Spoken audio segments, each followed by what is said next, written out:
ইয়াৰ বিষয় মানে 17 বছৰ হৈ গ'ল আমি অকল মাত্ৰ ভোটে দি আহিছোঁ বিপিএফ চৰকাৰক। ইয়াৰ ভিতৰত আমাৰ ডেভেলপমেণ্টৰ ভিতৰত যে জব কাৰ্ডৰ যিখিনি সমস্যা সেইখিনিয়ে মাত্ৰ দলীয় মানুহখিনি বিপিএফৰ দলীয় মানুহখিনি সমস্যা সমাধান হৈছে।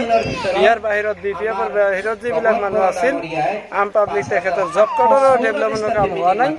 আৰু যিবিলাক নদী ৰাস্তা ঘাটৰ যি ডেভেলপমেণ্ট কাম আমাৰ জব কাৰ্ডেদি আমি এন ৰেখাৰ মাধ্যমত যিখিনি কাম পাইছোঁ সেইখিনি ইয়াৰ বাহিৰত আমাৰ MLA মিনিষ্টাৰ একোই কোনো ধৰণৰ কাম কৰা নাই। ইয়াত মাত্ৰ কৰিম হ'ব বুলি আৰু মাত্ৰ আধাৰশিলা হৈ গৈছে মাজে মাজে। ইয়াৰ বাহিৰত উন্নতৰ ভিতৰত যি আধাৰশিলা বনাইছে এইখিনিয়ে হৈছে, তাতে কোনো ধৰণৰ কোনো কাম কাজ আজিলৈকে হোৱা নাই। আৰু চন্দ্ৰবাবু এজন মিনিষ্টাৰ, তাৰ লগত আমি যিকোনো ডিমাণ্ড লৈ যেতিয়াই গৈছোঁ তেতিয়াই একে কথা হ'ব এইটো কৰি দিম, হ'ব এইটো কৰি দিম। ইয়াৰ বাহিৰত আমাৰ ডেভেলপমেণ্টৰ ভিতৰত হ'বখিনিয়ে হৈছে, ইয়াৰ বাহিৰত কোনো ৰাইজৰ কোনো কাম কৰা নাই।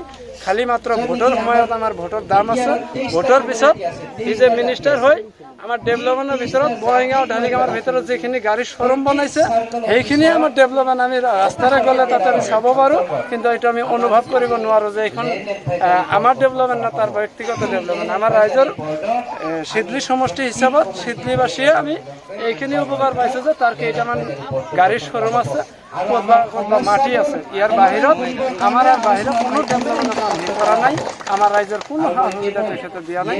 গতিকে আমি এইবাৰ সিদ্ধান্ত লৈছোঁ, আমি পৰিৱৰ্তন বিচাৰিছোঁ। গতিকে আমি এইবাৰ আমাৰ সিদ্ধলি সমষ্টিৰ যি নতুন কেণ্ডিডেট UPPৰ তৰফৰ পৰা জয়ন্ত বসুমতাৰী তেখেতক আমি সকলোৱে হয়তোবা ৰাইজে আমি জলদি কৰি আগবাঢ়ি আহিছোঁ। আমি জয়ন্ত বসুমতাৰীক ভোট দি তাক আমি জয়যুক্ত কৰিম বুলি আমি আশা কৰোঁ।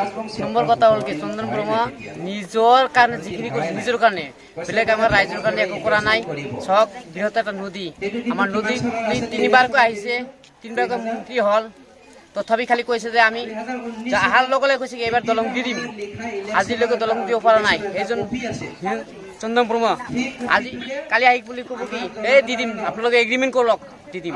আৰু তাততো দুখ লগা কথা, যিটো আমাৰ 93 চনৰ গোষ্ঠীগত সংঘৰ্ষ হৈছিল বড়ো বা অনাবৰৰ মাজত, সেই গোষ্ঠী সংঘৰ্ষৰ মাজত 1400 পৰিয়ালক 5 লাখ টকা দিয়া কথা আছিল। আৰু সেইখন টকা কিয়ত আমাৰ দিল্লী দিছপুৰত আমি ধৰ্ণা কাৰ্য চলিছিলোঁ। সেই ধৰ্ণা কাৰ্য ঠিক কৈছিল কি যে আপোনালোকে ইয়াত কিয় আহিব লাগে, আপোনালোকে তাতে যাওক, আমাৰ ঘৰত যাওক, আমি চহী কৰি দিম, এইটো আহিব নালাগে। জাষ্ট চন্দন ব্ৰহ্মাই এটা চহীৰ কাৰণতে আমাৰ 1400 পৰিয়াল ধ্বংসপথত গৈছে। এটা চহী কৰি দিলেহেঁতেন 5 লাখ টকা পালেহেঁতেন, মানুহবিলাক উপকাৰিত হ'লেহেঁতেন। আজিৰ পৰা চব 20-25 আগৰ ঘটনা, যদি সেই টাইমত 5 লাখ টকা পালেহেঁতেন ইমান উন্নতি হ'লহেঁতেন মানুহখিনি। মহাজোঁট অসমত আছে, আমাৰ BTRত এইটো প্ৰভাৱ নাই। আৰু BPFৰ যিটো মিছলীয়া কথা, BPF কৈ আছে যে BJPৰ লগত UPPL এলায়েন্স আছে। আমি কওঁ বিগত 5 বছৰ আপোনালোকে BPFে BJPৰ লগত এলায়েন্স কৰি চৰকাৰ বনালে, এতিয়া আপোনালোকে মিছা বদনাম দি আছে। UPPL BTRত UPPL BJPক লৈ আহিল, এইটো আমি একদম মিছা বুলি কওঁ। কিয়নো BJPক ৰাস্তাটো দেখাইছে BPFে। আৰু এই যিটো বদৰুদ্দিন আজমল ডাঙৰীয়া কৈ আছে মুছলমানবিলাক মহাজোঁট বন্দৰত আহিব, নিদিয়ে, এইটো মিছা কথা। এতিয়া ৰাইজ সজাগ হৈছে, ৰাইজ বুজি পাইছে। যিজন আমাৰ যিজন চৰকাৰে আমাৰ BTRত মুছলমানসকলৰ বা অনাবৰসকলৰ উন্নতিৰ কথা চিন্তা কৰিব, আমি ৰাইজ সেই চৰকাৰৰ লগত আমি থাকিম। আমি আজমলৰ কথা আৰু কাণ সাৰ নিদিওঁ। আজমল অসমত কি কৰে কৰক। কংগ্ৰেছে আমাক বহুত দুখ দিছে।